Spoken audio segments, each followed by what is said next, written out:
Okay, so we have second order linear homogeneous differential equation with constant coefficients given to us in the general form of y double prime plus p of x y prime plus q of x y is equal to f of x.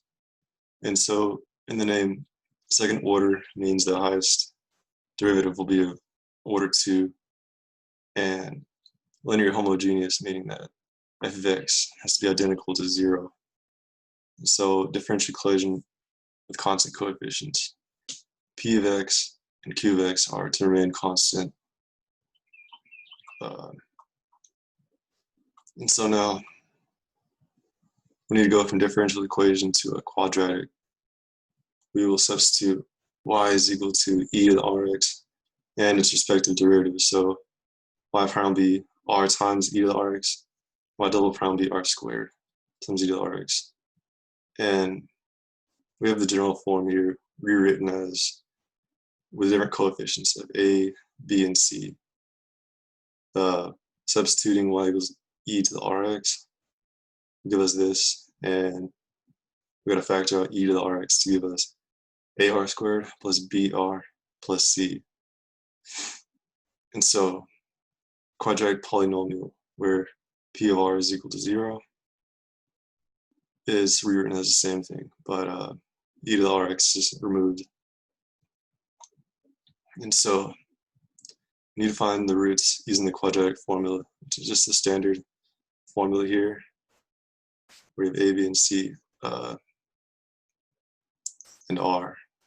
And so there's 3 types of roots: real roots, repeated real roots, and complex roots. They're all going to depend on what's inside of the square root operator. So b squared minus 4ac. If it's above 0, then we're going to get real roots. So y1 equal to e to the r1x and y2 equal to e to the r2x. The general solution will be y equals c1 times y1 plus y equals c2, plus c2 y2. And then substitute, of course, we get this final general solution.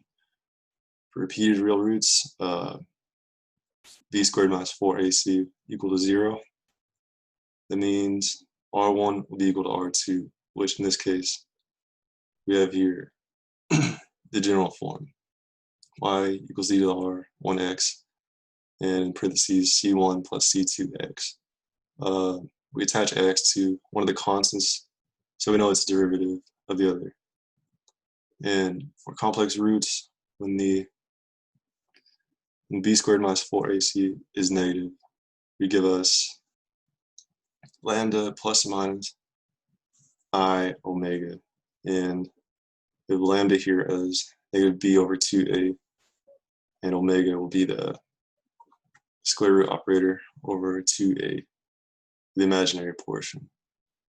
And this will be our general solution of y equals e to the lambda x in parentheses with cosine and sine attached to c1 and c2 respectively, with omega x inside cosine and sine.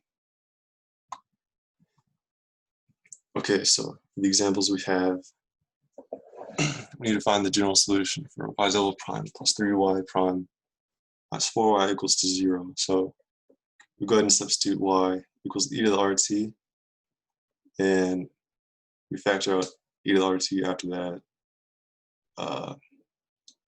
which should give us the form we're working with: r squared plus 3r minus 4 is equal to 0. And to find the roots, plug it into the quadratic formula. Which, calculating that, we get r1 equal to negative 4 and r2 v1. So we know we're going to substitute the values. So it gives us a general solution of y equals c1 times e to the minus 4t plus c2 e to the t. And so for repeated roots, we have here the example general solution to y double prime minus 4y prime plus 4y equals 0. And similar process, substitution method gives us r squared minus 4r plus r. And in this case, after using the quadratic formula, we see R1 equals to R2, and that gives us a value of 2. So plug it back in to get the general solution here. And for complex roots, we made the example of a general solution to y double prime minus 4y prime plus 5y equals 0. Again, substituting gives us r squared minus 4r plus 5. And using the quadratic formula, we see inside of these square roots, we have minus 4. And that'll lead us to 2 plus minus I. And so that means lambda will be 2 and omega is 1. So again, we know the variables and how to plug them in. So it gives us the solution, y equals to e to the 2t with c1 cosine of t because omega is 1 and c2 of sine t.